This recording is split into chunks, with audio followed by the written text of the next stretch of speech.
welcome to the Crafting Sparrow podcast. My name is Amanda. I do this monthly podcast here on YouTube, and I just kind of talk to you guys about what I've been working on for my crafts.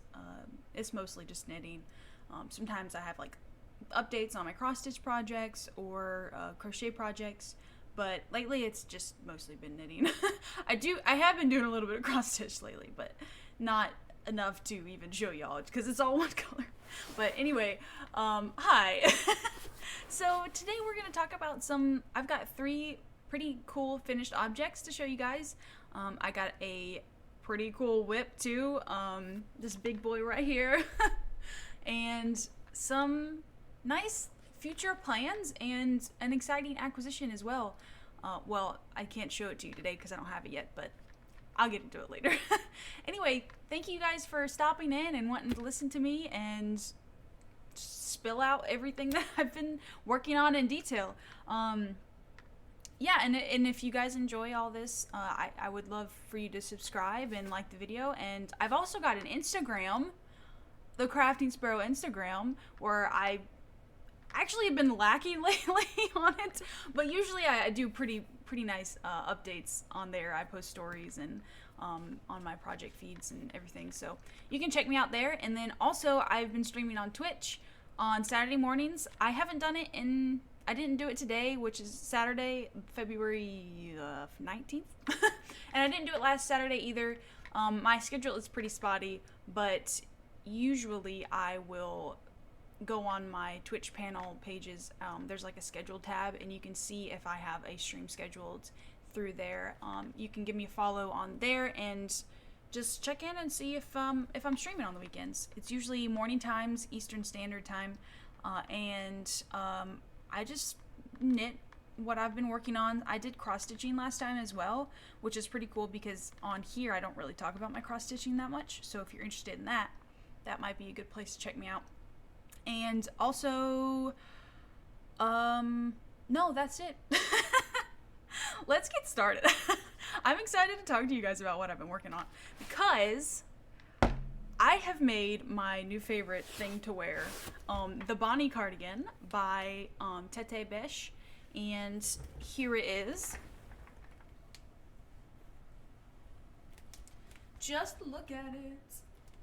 It's got this cute little split on the hem, little detail there, and then it's got this little like side stitch details here. Actually, let me see if you guys can see this better. There you go. I love this yarn too. This is Knitpicks Simply Alpaca.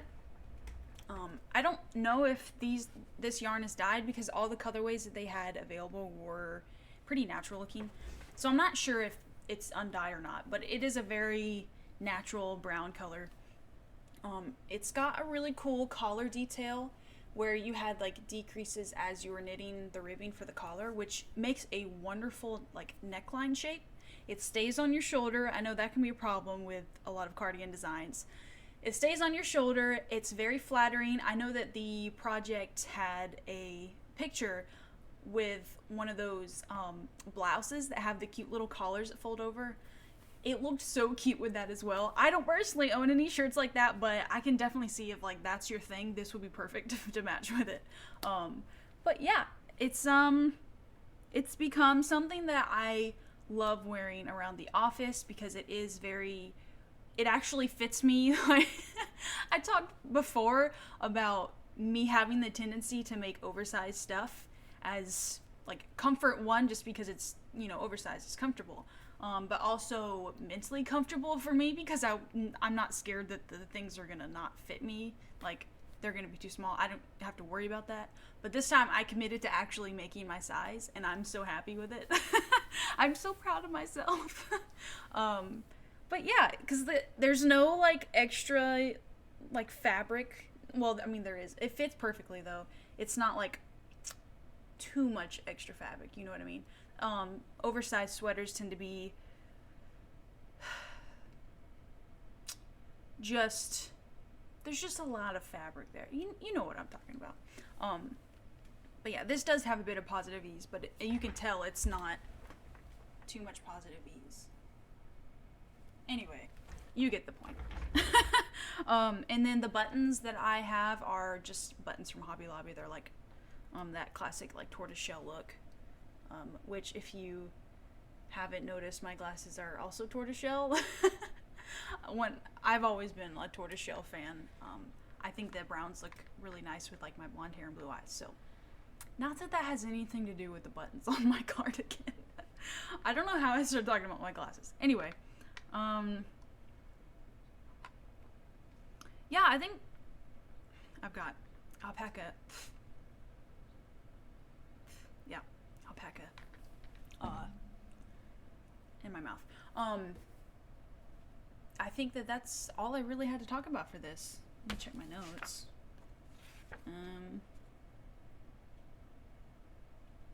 Yeah, I followed the pattern pretty much exactly how it called for. I don't think, the only thing that I may have altered was added just a bit of length to the body, but I didn't even add too much of that because I was scared that I wasn't going to have enough yarn to do the added. That would mean I would have more added length to the, what is this called? Button band. So I was a lot more cautious about like how much I was adding to it, just because I wasn't buying way more yarn than I needed this time. But it ended up working out. Like I said, I don't know what else to say. This is a great garment. I highly recommend it. I've seen other people on Instagram that are planning on making it or have made it, and that just makes me so excited because there needs to be more Bonnie cardigans out there. Yeah, I love this designer. She designed my first colorwork sweater that I ever made. And I really need to show you guys that sweater one day. I'll wear it hopefully soon. I don't know, it's already getting hot outside, so. But anyway, so this is the first finished object. The next one is just a small one. Last time I talked about having future plans to make the Ripple Brawlette by Jessie Maed, and here it is. This does fit me, believe it or not. It's notorious for looking like it belongs on a doll, but because of the ribbing, it's like super stretchy. If I'm looking over there, it's because I'm looking at my recording screen and I'm making sure that you guys are actually like seeing it. It's probably a bad habit. I should only be looking at the camera lens.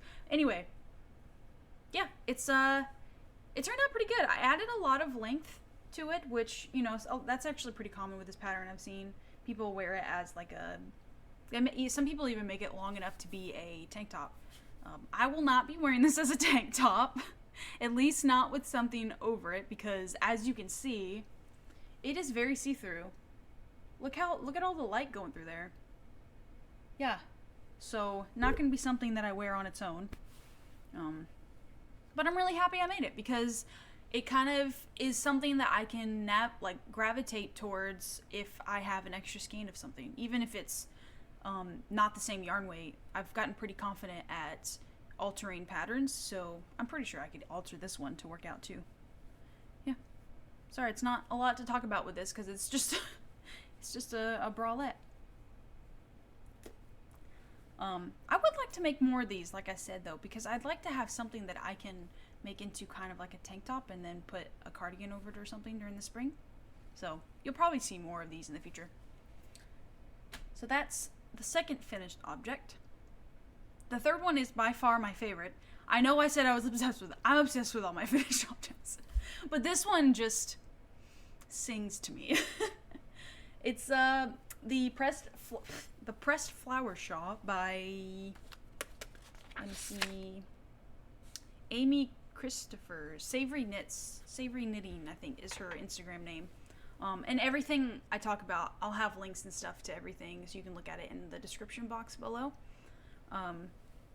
Yeah, so if I don't pronounce something right, or you're like, what did she say? Just look down there. It'll be down there, I promise. But here it is. Ta-da! Isn't she a beauty? Oh. I made this out of the Fiber Co's base called Lore, and the brown reddish color, which I used as my contrast color, was called Courage, and then the beige main color is called Sable. This is 100% lamb's wool. It is very crispy. That's how I would describe it. It's very rustic. And I did a post on my Instagram about this. I was just a little bit disappointed when I opened this package in the mail with this yarn, because I'm just so used to the yarn I'm buying being like buttery soft, or just, I don't know, just like soft, you know, not crispy like this is. And my mind was just so sad in the moment, and I don't know why, because it totally grew on me. And it's not even like I washed it and it bloomed, because I haven't blocked it yet. I need to, but anyway, that's a whole nother ordeal. No, but when I started working with it, I realized that I was not so focused on the feeling of the yarn in my hands as I get. I get very obsessed with textures, and the way things feel in my hands. I wasn't focusing on that. I was focusing on the actual like technique of knitting and what the pattern was getting me to do, which was cool for this one because it was mosaic knitting, which I had not done yet. So I was able to really enjoy mosaic knitting because my hands were not focused on feeling every stitch with the yarn. Anyway, long story short, I do like this yarn.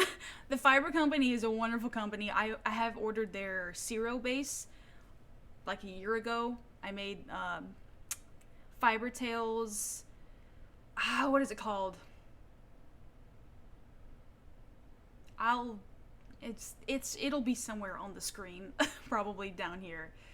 Oh no, it's gonna be the Morel sweater by Fiber Tails. I made that out of the Fiber Co's Sparrow base, and it's basically just a cloud. Anyway, again, I'm saying a lot of details just to say that I like the Fiber Company. I have a lot of different bases that I want to try from them. I'm gonna put this on and show you guys how I wear my shawls. Okay, all right, you ready? Because I've had a lot of practice with this. You put it off center so that the point is a bit off on one side, and then okay, I'm not as good at it as I'd like to be, but you wrap the other side around, and then you bring it this side around here, and then now hair out of it. Okay, see, now it's like you can see the border of it. You know, it's a bit off center, very stylish. You get to see some of the detailing on the edge, and it stays on because both of the sides are around your front. And also, it acts as a cowl because there's so much fabric up here. And if it's, you can pull on the edges if it's not, excuse me, if it's too fluffy around here, you can pull on the end so it makes it a bit tighter. That's how I've been wearing it. And I will tell you guys, this lamb's wool is the warmest thing I have ever made. It is crazy how warm this thing is. It was like 32 or something outside one morning going to work. And I had this on that Azor sweater I mentioned, which is alpaca wool. And like the breeze was just coming through the alpaca sweater, but once it hit this lamb's wool, there was no breeze coming through. It was just like, I didn't feel a bit of cold. It's just really warm. And I'm excited to actually wash it and see how much it softens up. It's already softened a bit just from me wearing it here and there. But apparently it does soften. It's not going to be like super soft like a merino or something, because it's just not going to. But apparently it's a lot sturdier than something like that. It's going to be a very long-lasting piece, I hope, in my wardrobe. I do wear this another way. This is more like not my generation, but like a more modern way of wearing it. But I also wear it like this. put it around my back, and then you take it and you throw it around the shoulder like that. And so it's almost like a cape. And I would maybe put a shawl pin right here so that this side doesn't fall off like that. And it's like I don't know, it's draped over my chest. That's a bit more I don't know. I just picture like medieval times. This is how women would wear their shawls. But I embrace it and I love it. I wear it like this a lot actually because it feels like I'm just putting a blanket over me and it's not like all up in my face. But both ways, that's usually how I wear my shawls. So now you know. Detail wise, I told you the yarn. I made it with 4mm needle. I followed the pattern exactly on that front. I did make a fairly large modification at the end. I don't, if you guys noticed. If you know this pattern, you know that this is not what the pattern tells you to do for the border. I saw somebody on Instagram, I'm sorry, I don't remember who it was, but I saw their pressed flower shawl had this like inversed look. They basically just switched their main color and contrast color. And I loved it. The pattern usually just, they keep the contrast and main color like constant, and they just like squish in the flowers, it looks like. The flowers are just like a lot more frequent between each other for two flower rows. I don't know, I can't remember. But no, all I did was I added an extra flower just because I felt I had enough yarn. I added an extra flower repeat, and then I made it to where I could flip-flop the main color and contrast colors. I like did an extra just knitting row with the contrast color so that when I started, I was able to pick up and slip and do the mosaic knitting with the contrast color now being the main color and vice versa. I'm making it sound way more complicated than it actually is, but it was so easy to switch it. And then also, I did the bind off. So, the bind off wasn't supposed to be this, I don't think. But this is a bind off that I do with basically everything because it's super easy and it's very easy to control how stretchy and just neat everything is. It's basically just you knit a stitch, you do a yarn over, and then you knit another stitch. And then you bring the first two over the last stitch. You basically, the first knit and the yarn over go over the last knit. And it makes this really nice stretchy bind off. It's not the prettiest bind off there is. Like, I-cords are really pretty and the tubular bind off, they're all very pretty. But I have a hard time sometimes making those too tight. So this is just what I gravitate toward. I did the same thing for my Bonnie cardigan. I did the same thing for... Actually, I did not do that with this because when I bound off for the... Where is it? Yeah, when I bound off for the back of it, I didn't want it to be too stretchy because I wanted it to give me support. So I did not do that for the ripple bralette, but you get the point. Yeah, so I followed the pattern perfectly until the end, and then I did some of my own stuff, and I love it. I told Tyler that, or no, Tyler told me that he thought it looked like a rug. Isn't he lovely? But you know what? It's my rug, and I will wear it, and I will love it. I love it. So this one and my woodlark shawl, which is from Fiber Tales, are my two favorite shawls that I wear. I have some other ones, but I don't really wear them for various reasons, but I love this. I will be making more pressed flower shawls. I've already decided for who and when, but I will not share them here just in case they're watching. Yeah, so that's exciting. So I guess that brings me into my, work in progress. I'm going to take this off though because it's very warm. Like I said, oh my gosh, it's like got 10 degrees cooler as soon as I took it off. I'll put it on my chair so you guys can see it. go.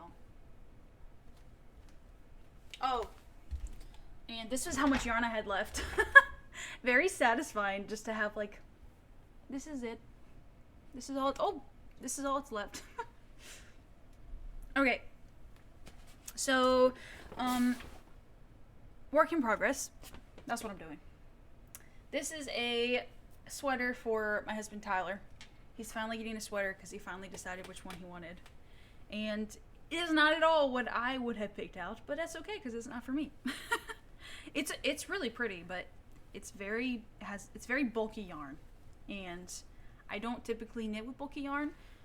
I think the bulkiest sweater that I've made for myself is using a worsted weight and a lace weight held together, and that was fairly bulky for me.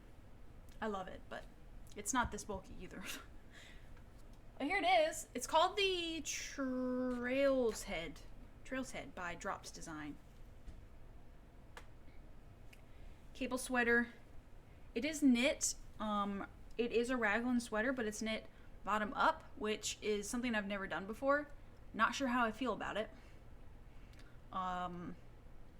It's nice just working the body of the sweater in the round right off the bat, and then like just stopping and doing the sleeves the same thing, just on their own. Sorry, my cats are doing something. But I do, once I get to the yoke, which is where I'm at now, it just seems so strange because it's a free design, so I don't feel bad saying all this. But I'm on the yoke part now, like I said, and it's pretty straightforward for now, where you just have all of the stitches, including the sleeves, on one cable, and you're just making decreases on each side of the, like, you know, it's raglan, so the sleeves on the front and the back, you're making decreases. Ashley, what are you doing? Hey, quit scratching that.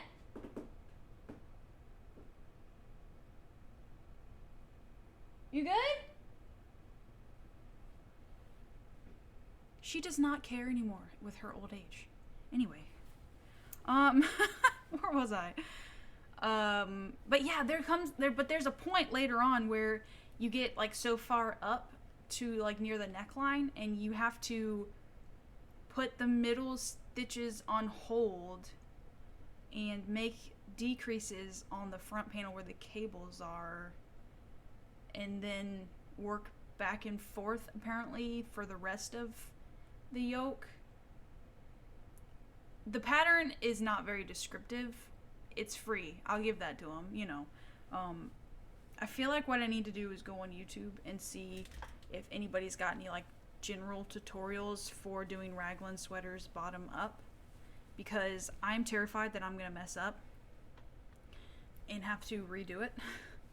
The sweater has not been a huge like long-term process. I cast it on February 12th and today is February 19th, so 7 days. It's been a week and I'm already up here and have just this part left, but you know, it's bulky yarn, so that's gonna happen. It's just interesting. I've enjoyed the cables. The cables are very pretty. There's like a white spot in the yarn right here. It's bothering me. That's a little better. And the details, oh, drop the yarn. The details are that I am using,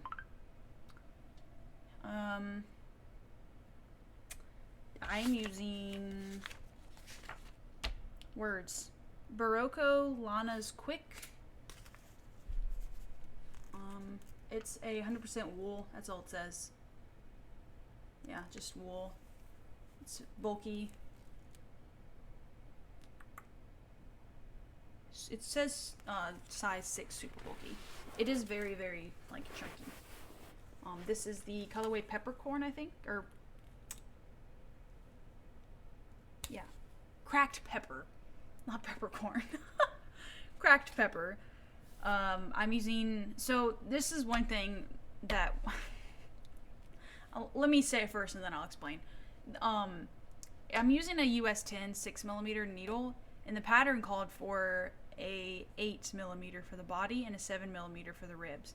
But I don't have a size needle bigger than that, than a 6mm. So I didn't realize that they called for that needle size when I told Tyler, yeah, okay, well, we can make the sweater, and order the yarn and everything. And then I got the yarn and went to start, and then I realized I didn't even have the right needle sizes. So I just swatched, and turns out I met Gauge with a very much smaller needle size than what they called for.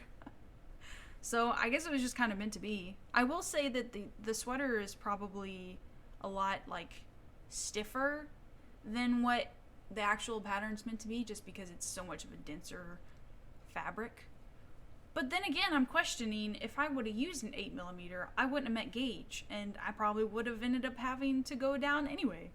So, I don't know. Just, meeting Gauge is such a perplexing thing to me. Oh well. It's working out so far. So, yeah. All I've got left to do is the finish, like I said, finishing the raglan decreases on the yoke, and then it's got a, I don't know if this is the actual term, but I've heard the term mock neck thrown around. I don't know if it's actually considered that, but basically it's just like the collar's like that thick, like far up. And I'm wondering if he will want it to be that way. It'd be pretty easy to just not knit it that thick, so we'll have to see what he wants. It's kind of bad timing making it right now, because it's already had a couple days here in South Carolina where it's like 85 degrees outside. So, he probably won't wear it until next winter, but at least I can say that I made him one finally. Yeah. Oh, I'm making him a size medium. Probably should have made a size small, but I went up a size because I thought that my needle size going down would change it. I don't know. It's all so arbitrary sometimes. You just have to commit to something and see how it turns out. Yeah, so that's my single work in progress. I think I did mention in the beginning that I had been cross-stitching. I guess I can show you guys. You probably don't even remember where I was at before because it was so long ago. Let me just grab it. Because it's right here. Oh, let me move my chair.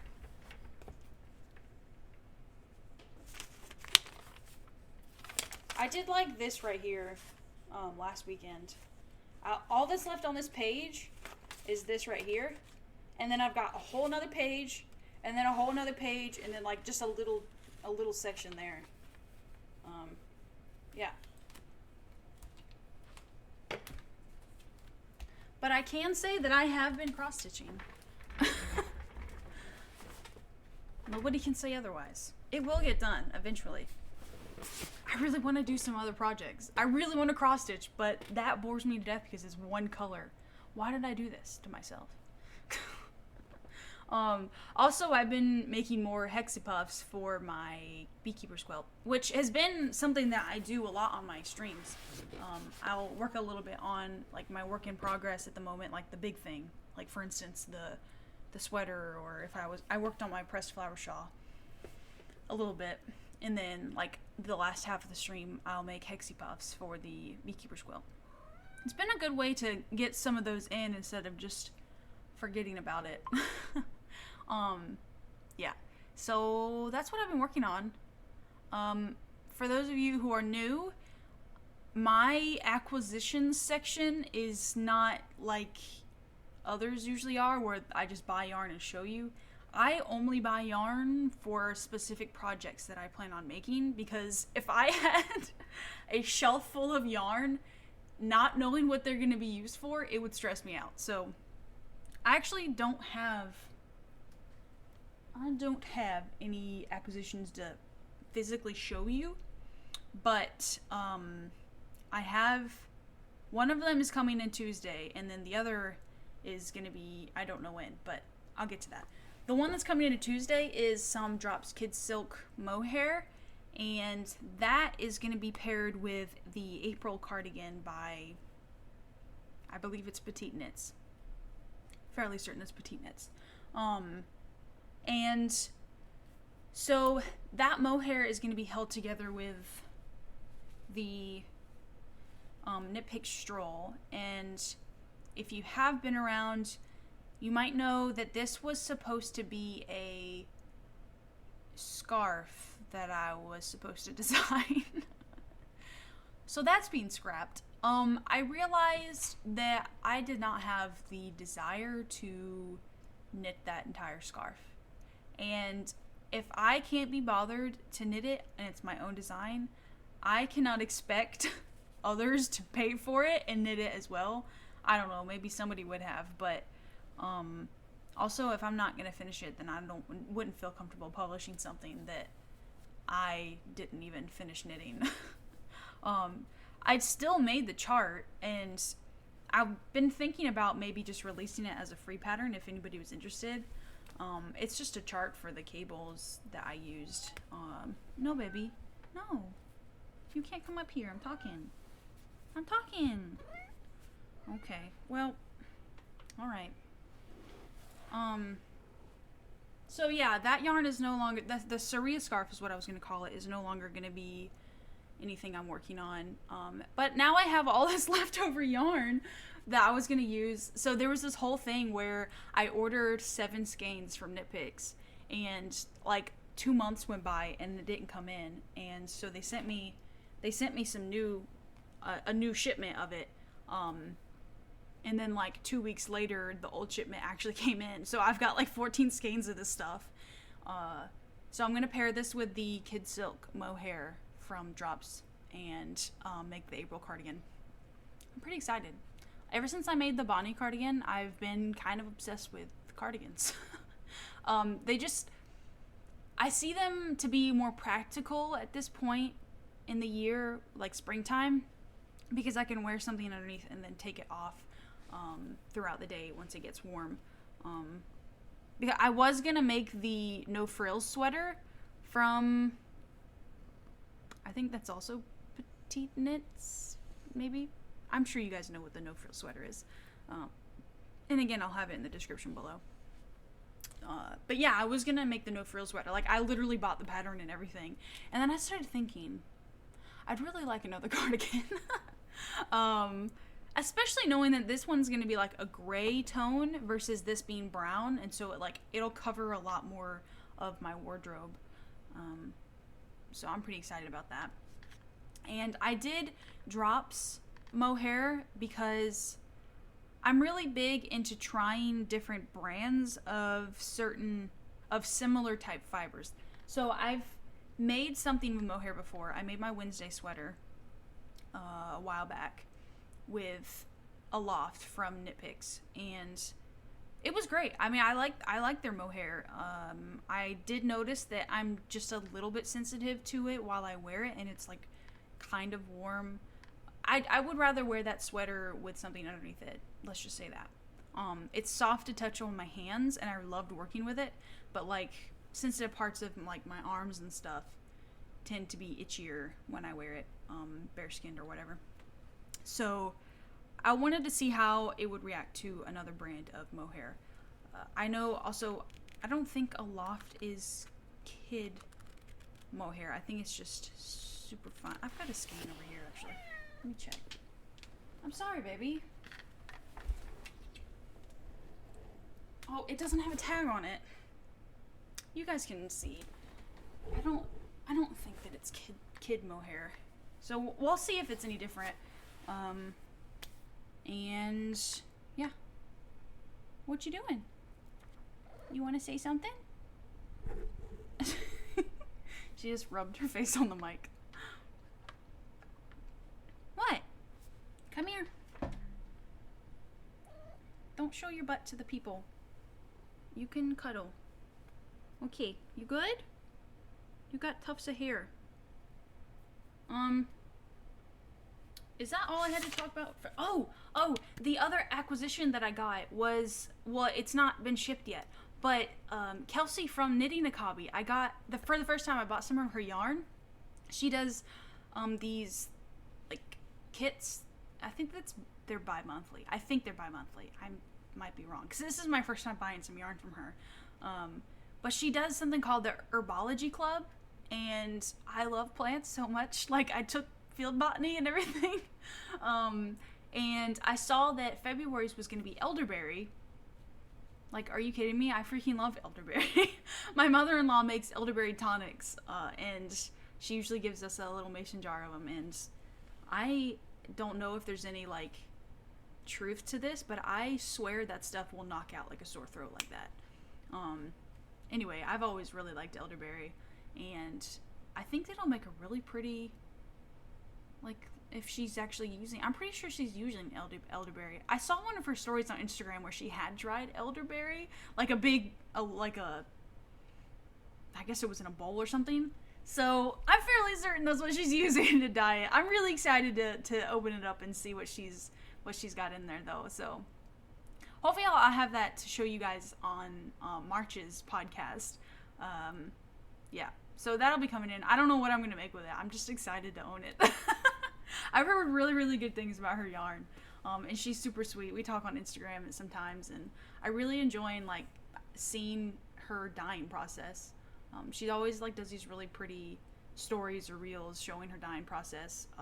They're just, like, really aesthetic reels, you know? It's not just, here's what I do, you know? It's, like, very nice, moody shots of her yarn being slowly dipped in a dye pot. You should follow her on Instagram, but see for yourself. So yeah, that's all I've got coming in, though, in the mail, is my Kid Silk, and when Kelsey ships those out, I'll have my Herbology yarn kit coming in. So that's all my crafty information to share with you. And if you want to head out, thanks for stopping by. I'm going to talk just a little bit about my personal life. It's not much, just a little blurb. It's about D&D and Star Wars, so if that's your thing, stick around. But yeah, if you're gonna head out, thanks for listening, and I will see you guys next month. But for those of you who are staying, so yeah, D&D, I've been playing my campaign. It's the same one that I've mentioned before. Some crazy stuff's been going down, and it's been wonderful and dramatic, and just really, really enjoying it. And so we went a couple weeks where we didn't play for, like, holiday and stuff, and I felt like my passion for my character kind of lulled a bit, just because I wasn't using the character, but stuff's been happening in the campaign, and then my momentum's been picking up, my inspiration's been picking up, and I've been writing little short stories for my character, which has been so fun. Like, I know that I enjoyed making characters. Well, I've only really ever made mine that I'm using now, but I had a lot of fun with it, and I've kind of been doing some rough drafts on a new character. But I've also been really enjoying researching things and, like, delving into fantasy, like, beings, specifically genies, because my character is a water genasi. So I've been making little short stories about her backstory pre-campaign, and just, I doubt that they'll be used by my DM, but I don't really care. I've been having fun just knowing that I've been making short stories. Yeah, so I've been doing a lot of that lately, on top of my typical, like, working and knitting and playing Minecraft. And also with the Star Wars stuff, so I'm, like, a huge Mandalorian fan. I don't particularly care for Star Wars universe in general. My husband and I watched the original, like, movies a while back. It's like 2 years ago or something. And yeah, I just didn't really care for them that much. But when The Mandalorian came out, I was into it. Gotta love Daddy Mando. Anyway, so, and then we watched the Book of Boba as it came out recently, which was nice towards the end because I don't want to spoil too much, but Daddy Mando's in it, so. And so, but Tyler's been wanting to rewatch all the Star Wars stuff in order, which, not just the movies, we're also watching the Clone Wars, like, cartoon series, animated series, but just the essential ones, not, like, everything. So we've been doing that. And I gotta say, I do not like Anakin. He's just a little twerp. I don't know. I know a lot of people like Anakin, but, you know, he does turn into Darth Vader. And I'm not somebody who always hates the bad guy. Like, usually I like the bad guy. But that's really all I had to say about my life stuff. Just really been enjoying, like, writing backstories for my D&D character and watching Star Wars. I will be honest, though, when we're watching this stuff, well, I'm mostly just knitting. But, yeah. I think that's it, guys. Thanks for listening in. Yeah, so if you guys want to just, like, see what I'm doing in between these monthly podcasts, like I said, on my Instagram, I like to keep people updated there. Catch me on Twitch if you want. Come and chat with me. I really like just talking about yarn stuff with people who are interested. And that's like, it's not one way like this is. It's actually like talking to you on Twitch, which has been really cool. So I hope to see you guys over there or on my Instagram, you know. Thanks for watching. I hope that your day and your next coming month is enjoyable, filled with crafting or just things that make you happy. So take care. Bye.